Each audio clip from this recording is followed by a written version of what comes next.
Oi, gente, tudo bem? Estamos começando o programa Brasil Consciência desta semana, uma realização do SINDICT, o sindicato que representa os servidores públicos federais do INPE, do DCTA, do CEMADEM e da Agência Espacial Brasileira. E no programa de hoje você vai ter informações sobre o Centro Espacial da Amazônia, o último órgão criado pelo INPE que completou 13 anos em funcionamento no último mês. A gente vai mostrar um pouco do que é feito lá e por que ele é tão importante no combate ao desmatamento no país. Você também vai ver uma reportagem produzida pelo Brasil Consciência sobre o cargo, a carreira de ensino médio dentro da produção científica do país. O porquê é tão importante ter técnicos especializados no trabalho científico diário. E também informações sobre a posse do novo presidente da Agência Espacial Brasileira, Marco Antônio Chamon, o primeiro servidor de carreira do INPE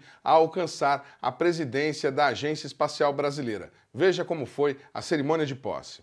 Daremos início neste momento à solenidade de posse do novo presidente da Agência Espacial Brasileira, AEB. Convidamos para compor o palco a ministra de Estado da Ciência, Tecnologia e Inovação, Luciana Santos.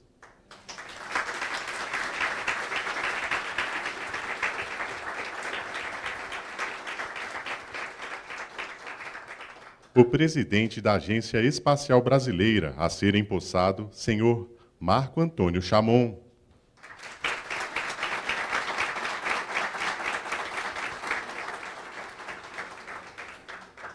O senhor Carlos Augusto Teixeira de Moura, que foi presidente desta agência de 15 de janeiro de 2019 a 30 de junho de 2023.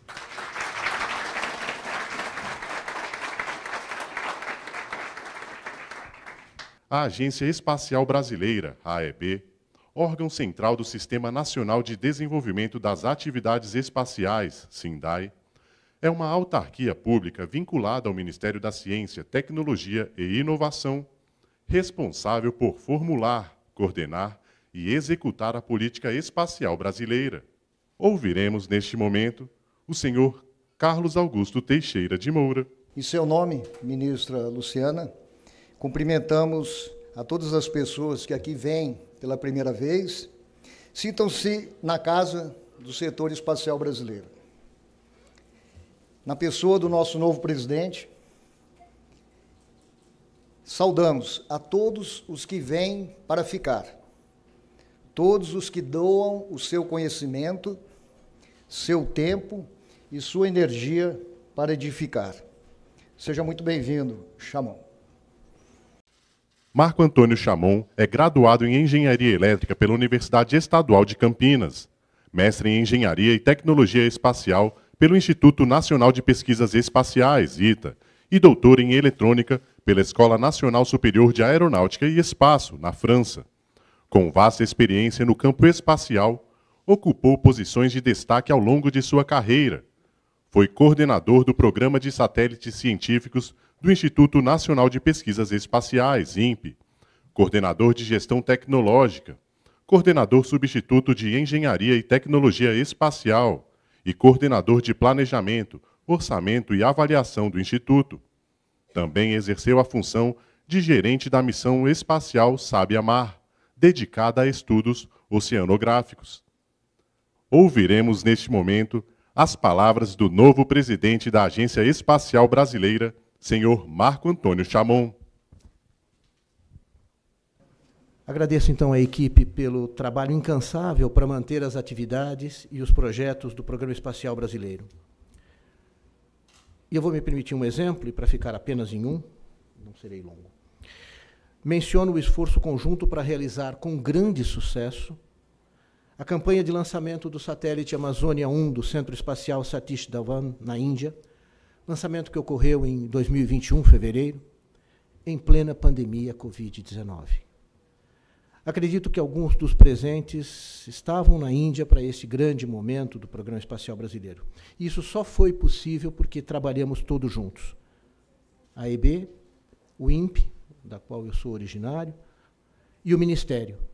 E todos trabalhamos juntos para viabilizar o desenvolvimento, o lançamento e, hoje, a operação em órbita desse satélite. Em recente discurso no Encontro de Ministros de Pesquisa e Inovação do G20, perdão,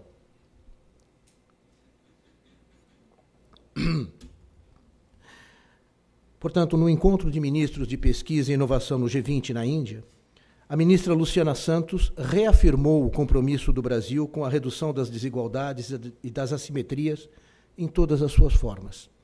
A ministra lembrou a necessidade do debate sobre a descarbonização da economia, a transição energética, o direito à saúde, o desenvolvimento sustentável da Amazônia, entre muitos outros temas que compõem uma grande agenda transversal de desenvolvimento do país. O Programa Espacial Brasileiro, cuja promoção está a cargo desta agência, trabalha e continuará trabalhando no sentido de contribuir para esses compromissos. Tenha certeza, ministra. Em um país continente com território marítimo expressivo e uma Amazônia legal de 5 milhões de quilômetros quadrados, um programa espacial se impõe naturalmente.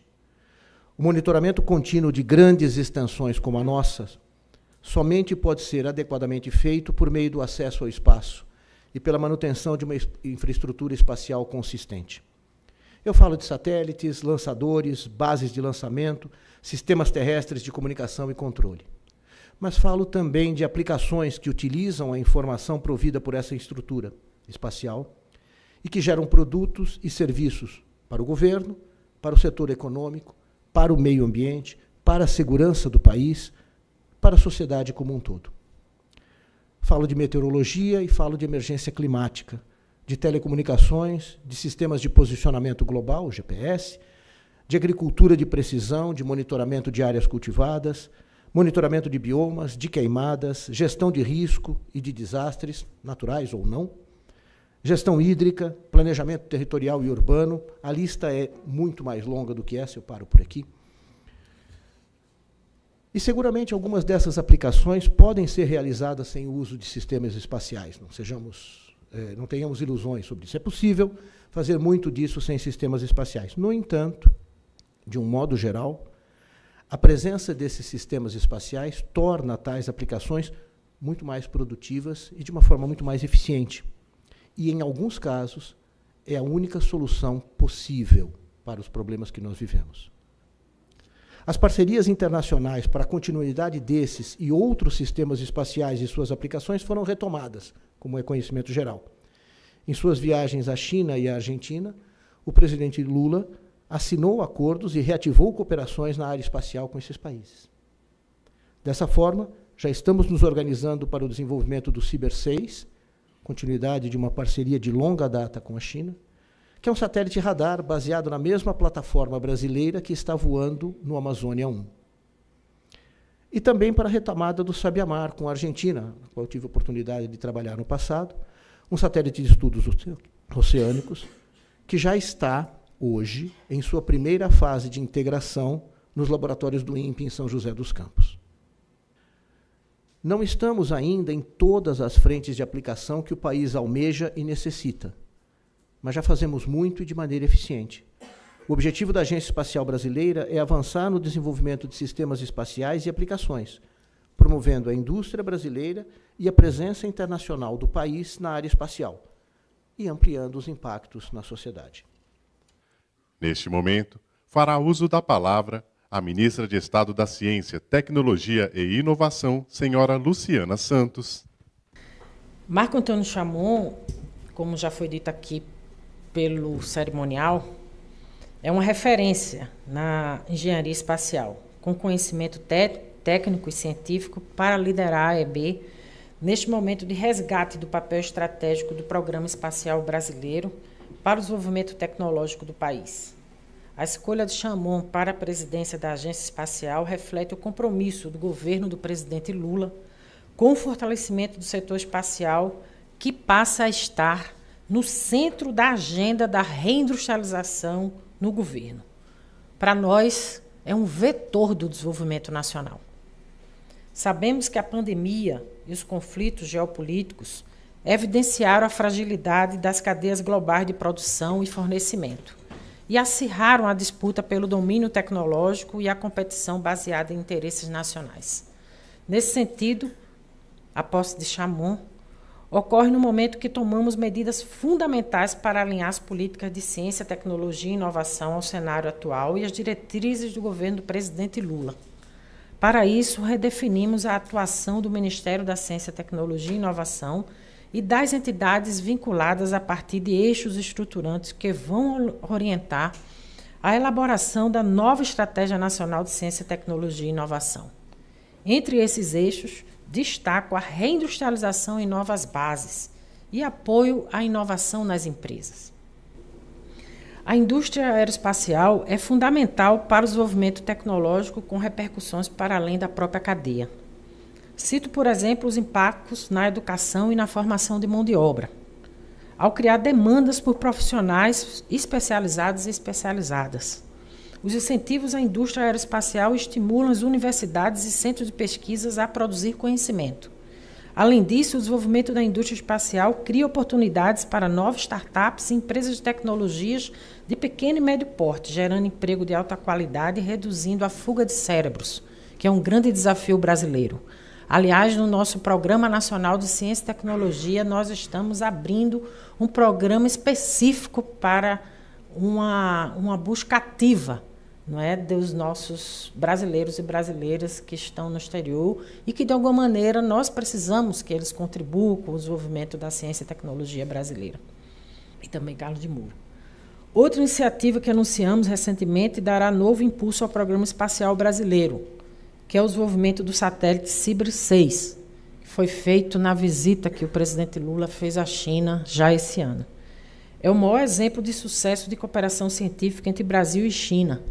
O programa Cibers nasceu de uma parceria inédita na área espacial ainda na década de 80.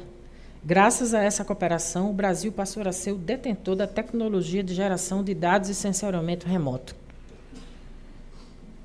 Isso refletiu na época, né, a visão do Renato Acha, que mandou uma missão à China exatamente para procurar as tratativas nessa direção. O Cibers 6 virá com a nova tecnologia, o radar de abertura sintética, que vai aperfeiçoar o monitoramento da Amazônia, complementando os dados fornecidos pelos satélites de sensoriamento remoto em operação. O maior benefício da tecnologia SAR é a geração de dados em qualquer condição climática e através de nuvens, que é de extrema importância para o monitoramento da Amazônia. O Cibers 6 é o exemplo da visão estratégica da nossa gestão a respeito da aplicação de recursos do Fundo Nacional de Desenvolvimento de Ciência e Tecnologia. Queremos evitar a dispersão de ações e potencializar os impactos dos investimentos para alcançar os objetivos estratégicos da ciência, tecnologia e inovação, alinhados às políticas de governo, aos desafios da sociedade e à inserção soberana do Brasil no cenário internacional. Aliás, precisamos fazer jus à teimosia de Santos Dumont e torná-la uma teimosia esperançosa, que é o que nós vamos construir para o futuro. E, para concluir, reafirmo nosso compromisso com a ciência como pilar do desenvolvimento nacional em bases sustentáveis, com a geração de oportunidades, emprego e renda para os brasileiros e as brasileiras. Em nosso governo, a ciência, a tecnologia e a inovação estão a serviço da superação dos desafios do país e da qualidade de vida da nossa gente. Muito obrigada.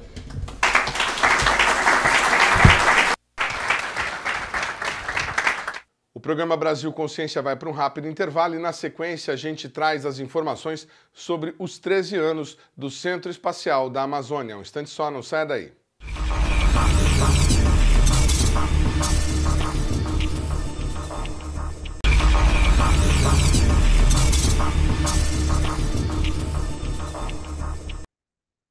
Segundo bloco, o programa Brasil Consciência de volta, e a gente fala agora sobre o aniversário de 13 anos do COEAM, que é a Coordenação Espacial da Amazônia, lá em Belém do Pará. E para falar sobre isso, a gente vai conversar com a coordenadora da unidade, a Alessandra Rodrigues Gomes, servidora do INPE, que vai nos contar o que é essa unidade, a última unidade a ser construída pelo INPE, entre todas as unidades que o INPE tem no país. Muito boa tarde, doutora Alessandra. Obrigado por você dar esse tempinho para a gente conversar com a gente.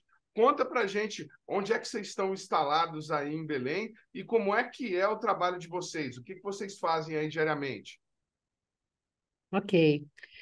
Boa tarde. Pois a COEAM, a Coordenação Espacial da Amazônia do INPE, fica aqui dentro do Parque de Ciência e Tecnologia de Belém, né, ao lado da Universidade Federal do Pará. Nós estamos aqui, na verdade, a COEAM foi criada em 2007 por uma portaria. Desde 2008 já está atuando aqui, mas desde 2010 apenas temos as nossas próprias instalações, o nosso próprio prédio. Então, sim, fomos o último centro regional à época, hoje coordenação, criado pelo INPE, e com missões básicas relacionadas a apoio a qualquer atividade do INPE aqui na região norte, também relacionadas a monitoramento das florestas, principalmente das florestas tropicais, né, da Amazônia, aqui na região por satélite, e capacitação em monitoramento de floresta por satélite. Então, essas são as missões, as maiores missões, que eu acho que são as mais desafiadoras, porque quando chegamos aqui tivemos que implementar e consolidar o mapeamento, o monitoramento de florestas por satélite e criar um projeto de capacitação nessa linha. Muito bacana. Então, desde 2010, o INPE tem uma unidade no meio da floresta amazônica. Vamos mostrar para o nosso telespectador, a gente está falando de estrutura, se a senhora puder dar uma mexidinha aí no notebook e mostrar para a gente, dá para ver até floresta, né?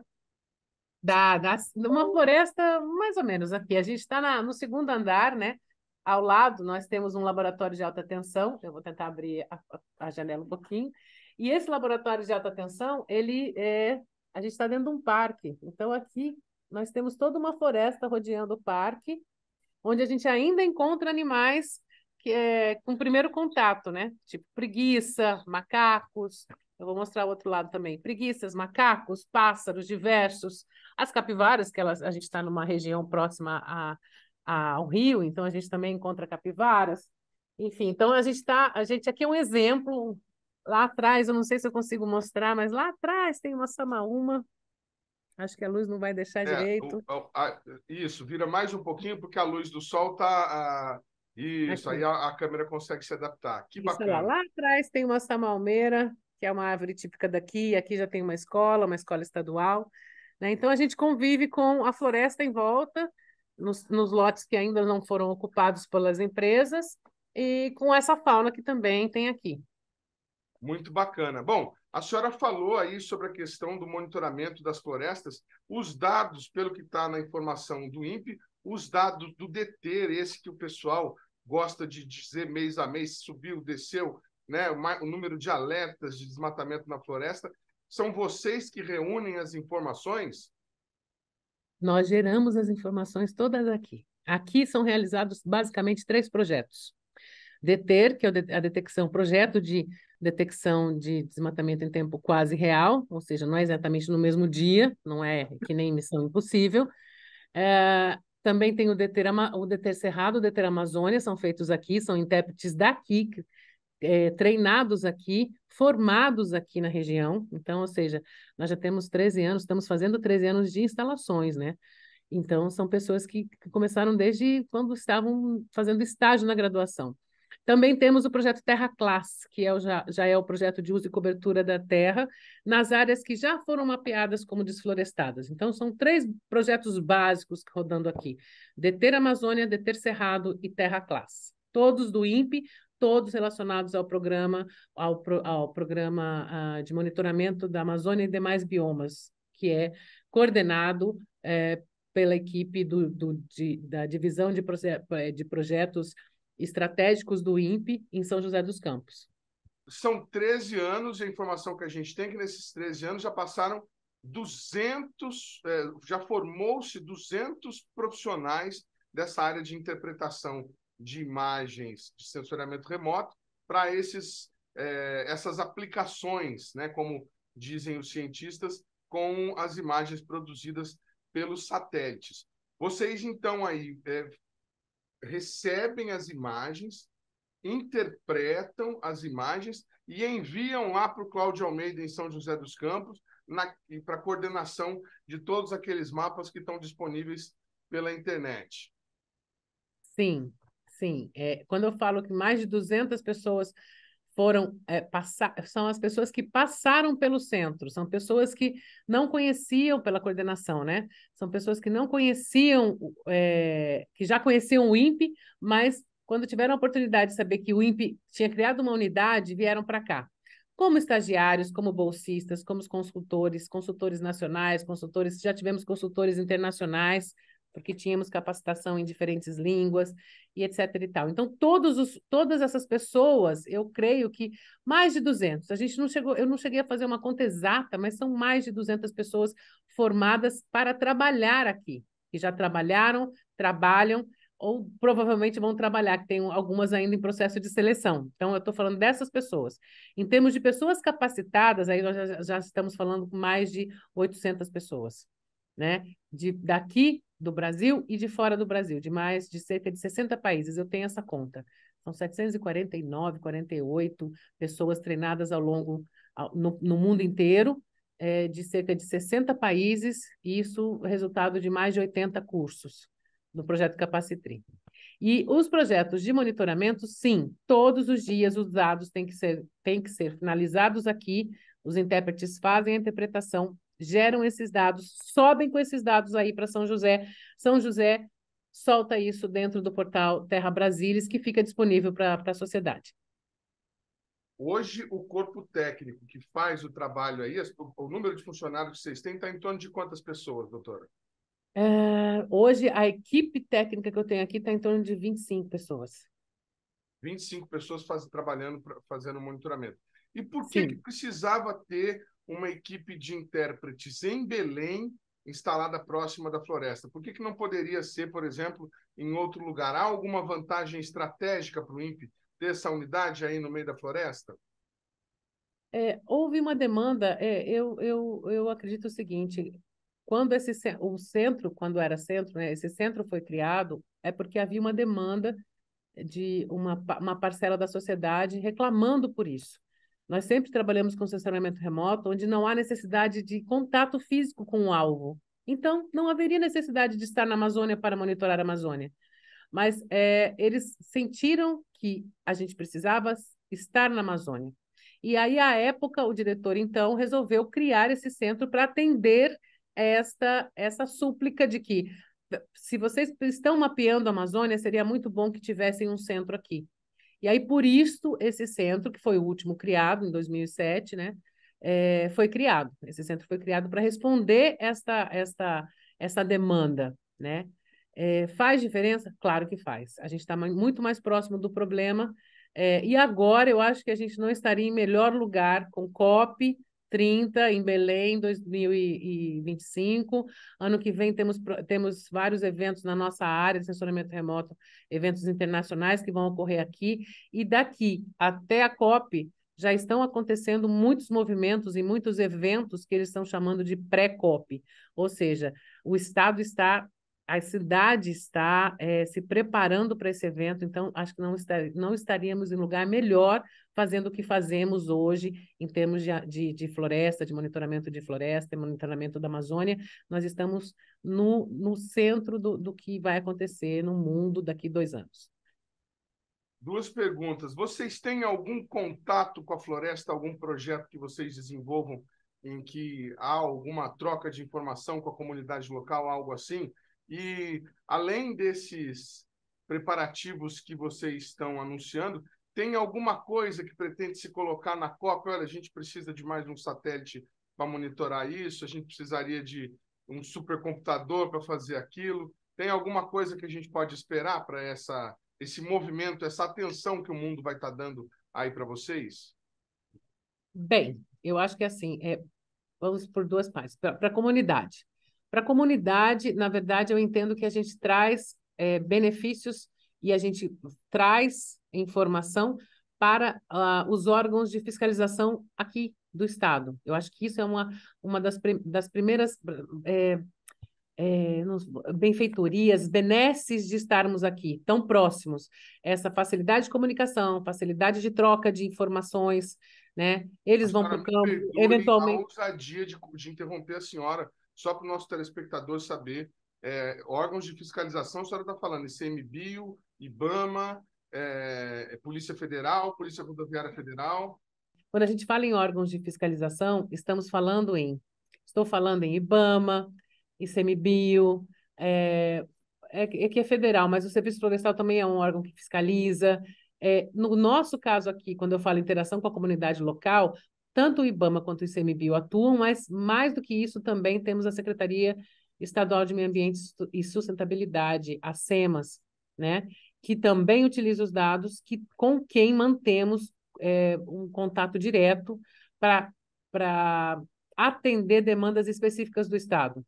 Não só do Estado do Pará, existem outras demandas de outros estados que são atendidas, às vezes, pelo próprio Programa Amazônia de São José dos Campos, passa por aqui ou não passa, mas o fato é que a nossa relação com a comunidade local vem a partir desses parceiros, ou seja, quando nós podemos, nós vamos a campo validar os nossos dados, participamos dos campos com eles, então isso facilita os nossos intérpretes a entenderem melhor o ambiente onde eles estão, facilita na hora de analisar se aquilo pode ser um ou outro tipo de alvo, para não causar confusão na imagem. Então, esse é o tipo de interação que eu acredito que seja mais importante. Junto à comunidade local, a gente faz, eu acho que a parte que o INPE tem missão aqui é a parte de capacitação. Então, na medida do possível, havendo demanda e havendo possibilidades, nós abrimos para capacitação de escolas, de profissionais, de cursos de mestrado, de doutorado, um grupo. Então, depende muito da demanda e das nossas possibilidades. Estamos retornando aos trabalhos agora, então eu acho que nós vamos ter demandas e vamos tentar atendê-las na medida do possível. A segunda pergunta que você fez foi com relação aos eventos. Bem, essas demandas, se vamos ter mais satélites, vamos ter mais dinheiro, vamos ter mais recurso para fazer isso ou aquilo, não é só da COEAN. Eu acho que já é uma demanda que o INPE deve trazer. Em termos de INPE, sim, provavelmente teremos parceiros com quem vamos apresentar projetos, né, e ideias e pesquisas na época da COP. Eu acho que isso já está previsto. Nossos parceiros eternos, a Embrapa, a Universidade Federal do Pará, a SEMAS, o IBAMA, o ICMBio. Então, estamos trabalhando nesses arranjos para verificar como tirar proveito desse evento e também nos mostrar, né? Como mostrar o que fazemos aqui na Amazônia nesse período. Legal. A gente viveu aí nos últimos 6 anos um processo de guerra de narrativas com relação ao desmatamento na floresta que atingia diretamente o trabalho de vocês. Como que vocês, servidores aí, gerando essas informações diárias sobre desmatamento, viveram esse período? Como é que foi para vocês ter o trabalho de vocês, os dados questionados, até por gente ligada à presidência da República? Olha, sem entrar em política, é triste quando a gente é questionado sem contestação técnica. A gente é pesquisa. Então, a gente está acostumado a ter que receber crítica o tempo inteiro, mas baseado em pesquisa. Olha, você errou, o seu dado está errado por causa disso, disso, daquilo. Quando não há uma justificativa, um argumento técnico-científico válido, é um pouco decepcionante. Todo mundo acho que participou esse período eu não sei se, não posso dizer ataque, mas esse período de dúvidas com relação aos dados gerados. Para a gente não mudou nada, não mudamos não mudamos a forma de fazer os dados, porque quem discutia com a gente não era da nossa base, ou da nossa base não eram dúvidas científicas, eram dúvidas relacionadas a outra linha de raciocínio. Então, assim, em nenhum minuto nós paramos de gerar os dados. O único cuidado que tínhamos era um cuidado um pouquinho maior para não haver dúvida. Havendo dúvida, a gente tentava tirar essa dúvida. Só isso, mas não houve mudança em termos de geração de dados. Então, o que se apresenta hoje, aqueles dados do DETER, que aparecem ora subindo, ora descendo, ora muito mais alto, ora muito mais baixo, são dados reais, e todos os dados estão disponíveis para checagem de qualquer pessoa. Obviamente, quem entende um pouco melhor das técnicas de censuramento remoto, geoprocessamento e processamento digital de imagem, tem mais facilidade, mas o público comum pode pegar e analisar esses dados. São todos gratuitos, com metodologia livre, com dados gratuitos, acesso total. Então, por conta disso, dessa transparência e da nossa governança sobre o dado, não existe dúvida sobre o que geramos. Muito legal. E a gente tem observado, né, havia uma crescente nos dados, né, no desmatamento, e pelo menos com relação ao desmatamento na Amazônia, a gente vem observando uma queda nos índices de alerta nesses últimos meses aí. Vocês que estão no Pará, no estado que era recordista em desmatamento até outro dia atrás, vocês percebiam isso? Em algum momento teve uma informação de que havia, inclusive, partícula de queimada no ar. É visível que vocês estão conseguindo retomar aí o controle? Olha, eu sempre aprendi que quando eu trabalho com monitoramento, eu sou fazedor de mapas. Então, assim, a gente não costuma analisar dados. Eu não costumo nem analisar em termos de números. Eu nem sei os números que saem. Por quê? Por uma questão de segurança. Então, eu recomendo fortemente que seja conversado mais com o coordenador. Mas, assim, a gente não costuma, não é o fato de estarmos dentro que nós nos preocupamos mais com um ou outro estado. Pelo contrário. Mas, eu senti mais fuligem aqui ou menos fuligem. Eu acho que, assim, a Amazônia tem uma dinâmica toda dela. E ela é sempre... E a gente aprende quando a gente vem morar aqui. Então, às vezes, quando as pessoas falam, mas está tendo um fog na Amazônia, ou a chuva é assim, ou a chuva é assada, ou choveu 200 milímetros no final de semana, eu já estou acostumada. Me estranha quando chove menos. Então, assim, eu acho que faz parte de uma dinâmica. A gente não costuma destrinchar muito o dado. Nós liberamos o dado em termos de mapeamento. A gente não destrincha ou avalia se é uma questão política, se não é. Agora, visualizar essas questões de mais fumaça, menos queimada, às vezes é óbvio que isso acontece, mas eu não tenho percebido isso, não.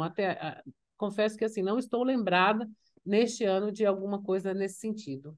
Ainda não vi, talvez seja daqui a pouco que comecem os efeitos das queimadas aparecerem nos centros urbanos, aqui pelo menos em Belém. Como eu moro no 21º andar, às vezes eu consigo observar melhor quando amanhece e não está aquele sol a pino, porque você tem uma área coberta por fumaça, mas ainda não aconteceu isso, não. A gente está saindo de uma época, tem isso também, estamos saindo de uma época do verão amazônico, onde há muita chuva o dia inteiro, chove muito, e depois a gente está entrando agora no verão, então agora julho é um mês muito quente, onde tende a aumentar o desmatamento, tende a aumentar focos de calor e queimadas, então a gente vai começar a sentir os efeitos disso em agosto, setembro.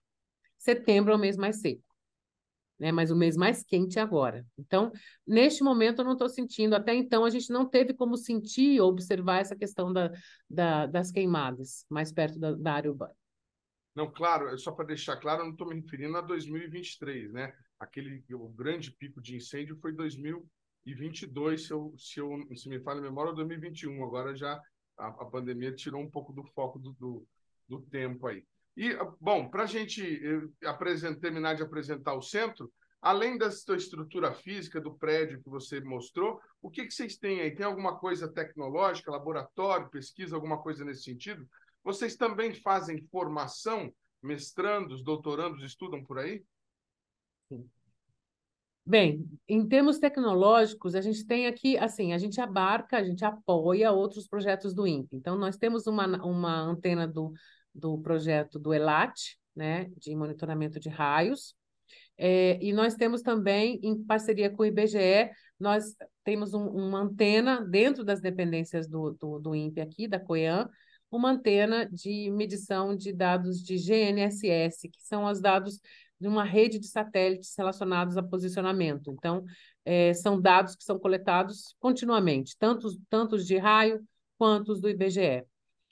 Nós não temos laboratórios, porque os nossos laboratórios são, na verdade, as salas de interpretação. Então, os intérpretes, nós temos 2 salas de 2 projetos, o DETER e o Terra Class, e as equipes se dividem nessas salas. Fora isso, nós temos salas para auditório, nós temos laboratório para aula, né? Não existem laboratórios como aqueles de química, por exemplo, não, porque a vocação da COEAN sempre foi voltada à observação da Terra.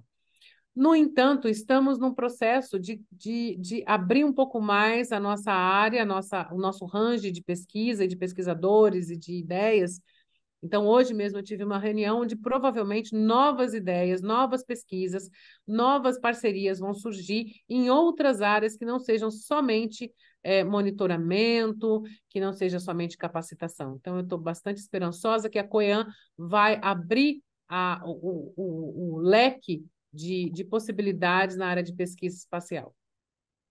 Muito legal. Quero agradecer demais a doutora Alessandra pela participação aqui no Brasil Consciência, marcando esses 13 anos da COEAN, e desejar sucesso aí nos projetos, nas novas iniciativas e também na organização da COP. Obrigado, doutora. Obrigada, boa tarde, obrigada a todos. Um abraço. A gente vai para um rápido intervalo e, na sequência, você fica com as informações sobre os técnicos a serviço da ciência e tecnologia. Muito tempo sem realização de concurso, essa mão de obra é cada vez mais escassa. Um instante só, não sai daí.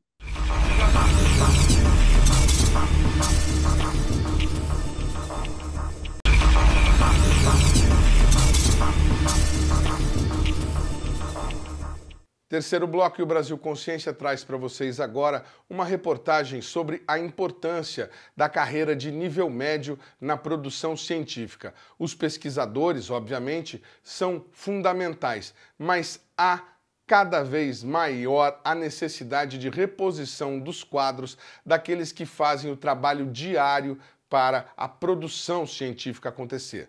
Veja. Você que acompanhou o Brasil Consciência nos últimos anos já viu em algum momento a gente mostrando a participação de técnicos de nível médio na produção científica do Brasil, como foi o caso em 2019, quando visitamos o IPEM, o Instituto de Pesquisas Energéticas Nucleares de São Paulo.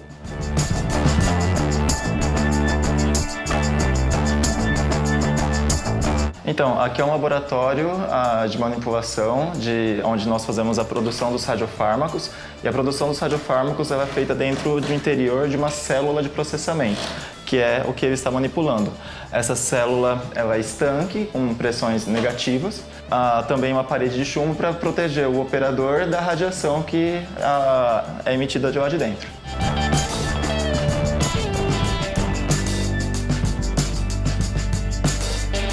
O que ele está manipulando aqui é um radiofármaco. Imagina que uma radiofarmácia é como uma farmácia de manipulação, só que você não pode manipular com as mãos e ainda assim tem que ter um ambiente controlado para proteger o produto e proteger o operador. Então ele está manipulando através de pinças um material radioativo. E junto com esse material radioativo ele tem os compostos químicos também, que ao fazer a marcação se forma um radiofármaco.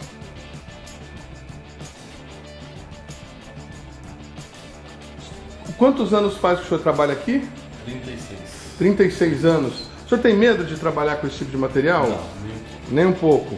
Já teve algum acidente aqui, alguma vez algum colega, alguém passou mal por algum motivo? Não.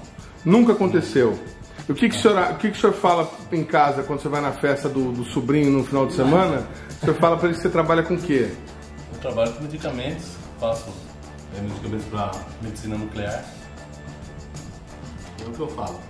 Todas as pessoas da minha família sabem o que eu faço. Ninguém acha que o senhor trabalha numa usina nuclear? Sabe? Sabe? Sabe. Não usina, né? Mas num centro de produção. A falta de concursos públicos, que já prejudica as carreiras de nível superior ao ponto de atrasar ou até inviabilizar algumas pesquisas, é ainda pior quando se leva em consideração a reposição da mão de obra que faz o serviço diário para a manutenção do trabalho de pesquisa. Eu estou aqui no Museu de Astronomia e Ciências Afins, né? Sou tecnologista aqui, já fui técnico da carreira de CIT. O Museu de Astronomia e Ciências Afins ele é uma das 7 unidades de pesquisa do MCTI no Rio de Janeiro. Em todas elas, a carência de técnicos é muito grande. Por exemplo, aqui no MAST, especificamente, eu poderia citar de todos os institutos, mas vou ficar aqui no meu. a gente tem a carência do auxiliar de restauração e conservação, que é a pessoa que, com o auxílio de um conservador, restaurador de nível superior, vai, na prática, promover ações de restauração e de conservação de documentos históricos, né? O Museu de Astronomia é o responsável pela guarda da história e da memória da ciência e tecnologia brasileira, ou seja, documentações em papel, plantas de equipamentos, arquivos pessoais de cientistas, arquivos institucionais de órgãos da ciência e tecnologia, alguns com mais de 200 anos, como o Observatório Nacional, estão sob nossa guarda. E o técnico, nessa atividade específica, ele é extremamente importante, ou seja, é alguém que dá conta de atividades de conservação e restauro de documentação, às vezes centenária, né? Isso para eu pegar aqui no Observatório Nacional, a gente teria oficiais de campo que trabalhariam com a preparação de equipamentos para medição,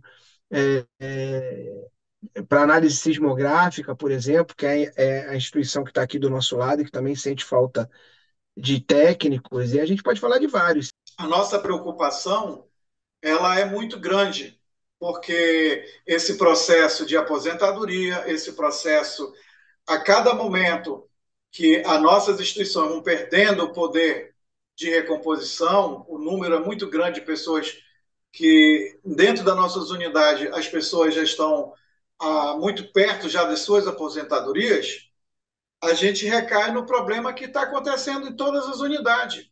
Não está fechando só laboratório por conta de pesquisadores.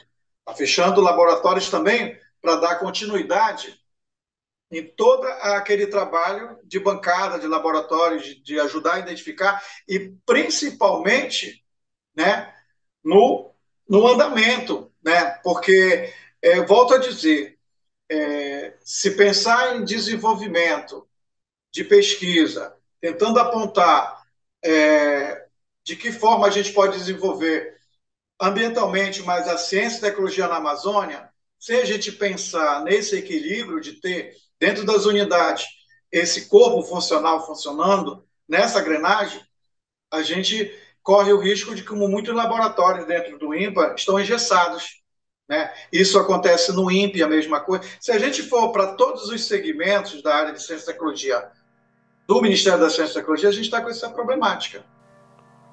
O técnico de nível médio é um especialista em procedimentos específicos do Instituto ou até mesmo de uma linha de pesquisa que exige alto grau de conhecimento e treinamento.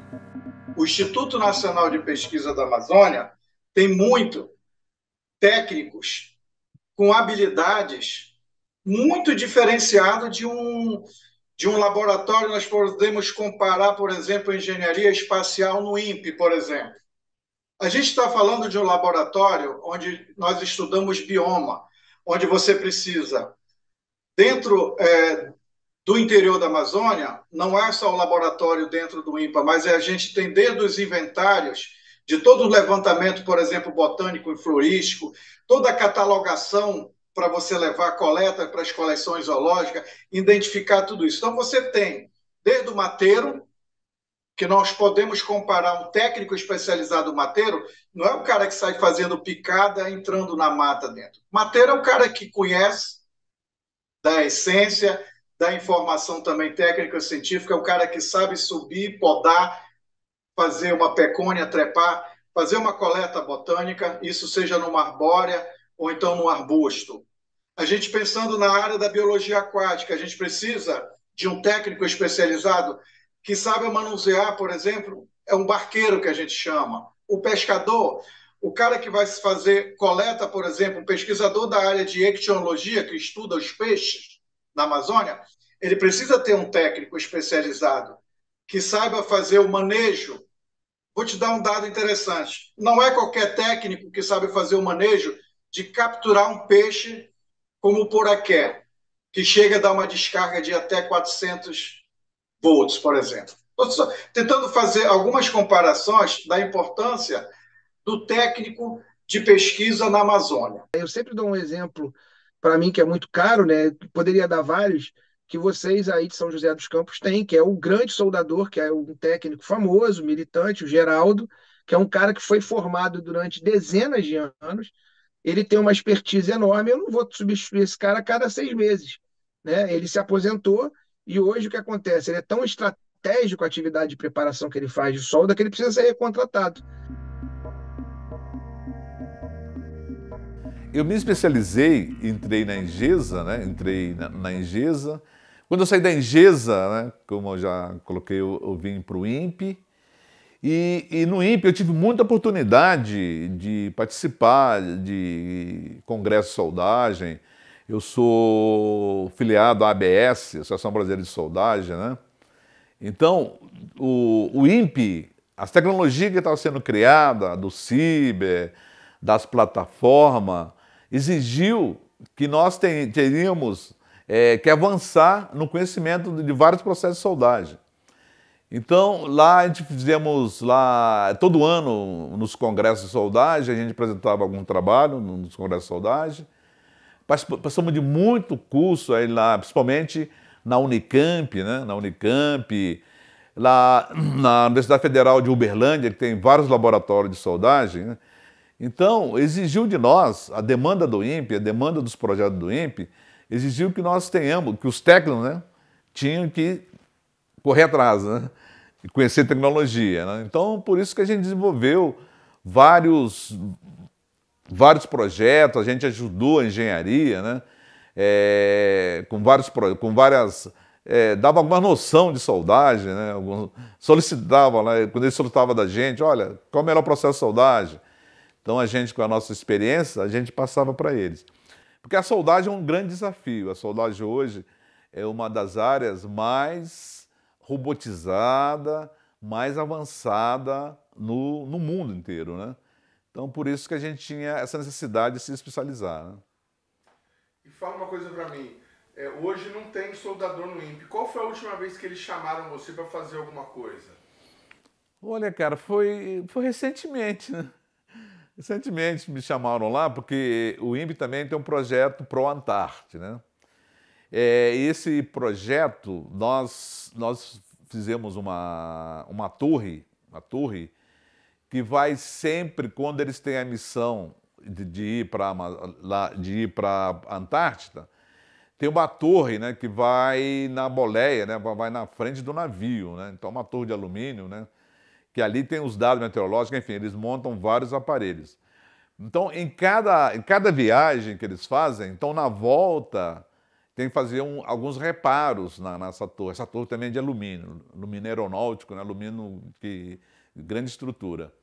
Então, eles me chamaram lá, que teve quando eles foram descarregar lá, houve uma avaria numa peça lá, então nós fomos lá fazer a soldagem, né? Recuperar, para que agora, acho que em outubro, eles estão retornando para a Antártida, né? E na Antártida também, para a Antártida tem várias plataformas lá na Antártida que foram feitas aqui, vários módulos, né?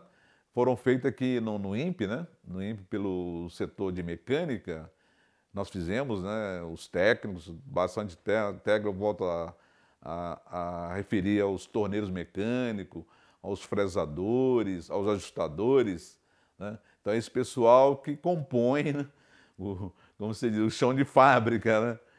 Então, interessante. Então foi há cerca de 2 semanas, eu creio eu. Em alguns casos, o técnico não apenas dá suporte a pesquisas, mas também contribui com a instrução para a formação de graduados, mestres e doutores. Pesquisador não é, com todo respeito, pesquisador não é o cara de botar a mão na massa. Pesquisador é o cara que está no campo. Por isso que eu digo que todo o conteúdo, o aprendizado de muitos pesquisadores, tanto se você pegar os cursos de pós-graduação na área de biologia tropical ou recursos naturais, a maioria das aulas de campo, o professor, quando vai com esses alunos para dentro de uma excursão, leva mateiro. O mateiro é o professor. Essa molecada que vai fazer mestrado e doutorado, como botânica, se não tiver o mateiro, o cara dá aula. Claro, e aí com acompanhamento sempre do pesquisador. Em São José dos Campos, no DCTA, o torneiro mecânico Wilson Júnior é um exemplo de técnico que vem contribuindo com a formação de engenheiros há alguns anos. parte da minha atividade, parte da carga horária da minha atividade é formalmente dedicada à participação e apoio em aulas de graduação e pós-graduação. O mestre Gonzaga, o inesquecível mestre Gonzaga, ele tinha um desafio de explicar e fazer com que os alunos dimensionassem um diferencial. E ele pediu para que eu fizesse algum diferencial didático para que os alunos conseguissem manusear esse equipamento e aprimorar, melhorar o aprendizado sobre o diferencial. Esse é um diferencial didático que a gente executou, a gente projetou e desenhou para que os alunos melhorassem seus aprendizados. Quando um automóvel se desloca em linha reta, as rodas que tracionam o automóvel rodam na mesma velocidade. Quando um automóvel faz uma curva, a roda interna de menor raio gira numa frequência diferente da roda que está no externo da curva. Em linha reta, as duas com a mesma frequência. Numa curva, a de dentro roda com frequência diferente da de fora, menor. Através desse mecanismo, segundo o professor Gonzaga, o aprendizado dos alunos teve um enriquecimento, teve uma melhora no aprendizado sobre o diferencial. E o que é aquele outro ali, daquela turma que você estava falando para a gente? Esse mecanismo é um redutor planetário. Alguns alunos solicitaram junto ao CCM o conhecimento sobre operação de máquinas convencionais, entre elas a fresadora, o torno, a furadeira e trabalhos de ajuste em bancada. Esse trabalho foi desenvolvido por 12 alunos de graduação, de mestrado e de doutorado e foram divididos em equipes. As equipes fizeram uma rotação nas máquinas que a gente disponibilizou para eles. Eles aprenderam algum conhecimento básico sobre fresamento, torneamento, furação, ajuste dimensional, geometria GDT, para conseguir fazer essa montagem, né? Se eles tivessem cometido qualquer deslize, qualquer desvio no que foi especificado pelo desenho e projeto, esse equipamento não teria a suavidade que ele está tendo em sua movimentação. Além do apoio às aulas, Wilson também participou de inúmeros outros projetos criados dentro do DCTA, como, por exemplo, esta união entre um braço robótico e um pequeno trator de esteira que deu origem ao equipamento capaz de ser usado em locais onde há risco para a segurança. Um também que deu frutos tanto para a indústria como para o nosso laboratório, gerando mestrados e doutorados, foi a instalação de um robô sobre um Bobcat. Esse robô tem por finalidade executar tarefas em ambientes insalubres e transportar cargas superiores à capacidade humana. Esse robô, sobre esse Bobcat, ele é controlado à distância por controles de rádio, né? E substitui o ser humano em ambientes que poderia causar problemas à sua saúde, à sua constituição física. Por que não dá para terceirizar esse cara? Porque esse cara ele é parte de um processo de pesquisa. E na maioria das vezes ele está lidando ou com equipamentos muito caros ou com informações sensíveis na área da ciência e tecnologia. Você imagina um técnico de laboratório que trabalha com uma pesquisa de ponta na área metalográfica, ou na área química, ou na área nuclear. Essa pessoa está transitando ali com formações, precisa, com informações estratégicas, precisa de formação continuada, não é uma atividade. Por exemplo, um conservador, né, um técnico em conservação e restauro, esse cara não se forma em 15 dias. Há uma especialização no tipo de conservação, no tipo de restauro, no tipo de acervo que ele trabalha. Um técnico de laboratório é a mesma coisa, né? Ele é altamente preparado, qualificado para aquele tipo de pesquisa ou desenvolvimento tecnológico ou científico que é trabalhado numa instituição. Para tentar minimizar o problema, o Fórum de Ciência e Tecnologia e o SINDCT vão levar à SBPC deste ano a campanha sobre a importância do servidor de nível médio para a produção científica do país. A gente tem levantado muito essa bandeira por essa preocupação, porque nesse processo todo, por conta principalmente do número, da falta de recomposição dos quadros nas unidades de pesquisas do Ministério da Ciência e Tecnologia, primeiro, nós passamos por um problema sério de décadas, que é a falta de recomposição por número para recompor as vagas por conta de concurso público, né? Abriu-se um concurso agora recente para 814 vagas que são destinadas só à área da pesquisa e à área de analistas, nível superior. Então, isso aprofunda a crise maior ainda quando você não pensa na recomposição dos técnicos. Então, essas 814 vagas minimamente não vai resolver o problema da ciência e tecnologia, do Ministério da Ciência e Tecnologia. Muito menos resolver a situação da falta desse técnico. Então, a gente está levantando uma campanha, né, dentro do fórum, a gente aprovando, tentando levantar essa bola, colocar isso, inclusive, no colo da ministra Luciana Santos, da responsabilidade de que o momento agora é de aproveitar e fazer uma recomposição geral em todo o quadro, tanto de cientista, né, dos pesquisadores, mas principalmente das carreiras de ciência e tecnologia do nível médio, desde o técnico de laboratório aos assistentes de ciência e tecnologia. Você tem a respeito dessa oportunidade, né?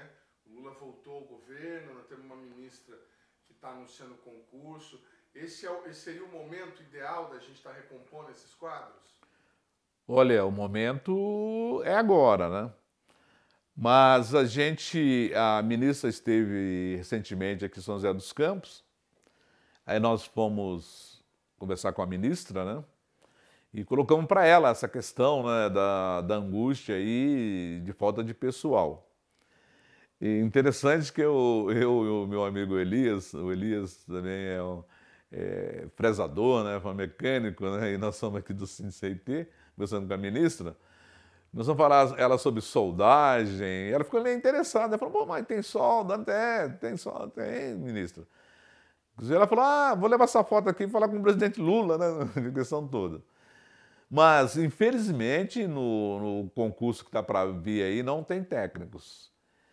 Então, eles, segundo a ministra, né, disse que foi pedido, né, técnico, né, e lá no planejamento e no Ministério lá da Fazenda, enfim, né, no novo Ministério também aí, disseram que não foi cortado lá, né. Mas nós estamos na luta aí, né, tentando convencer a ministra Esther, né, que é da administração hoje, né, para que é importante técnico, né? Porque eles têm uma visão muito distorcida do técnico, né? Principalmente na área de ciência e tecnologia, né?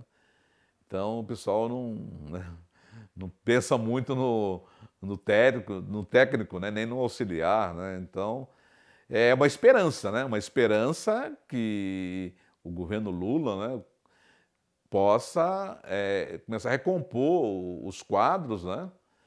E principalmente com os técnicos, né? Que vão dar todo o apoio aí aos pesquisadores, aos engenheiros, né? Então seria muito interessante, né, começar a pensar nesse nível, né?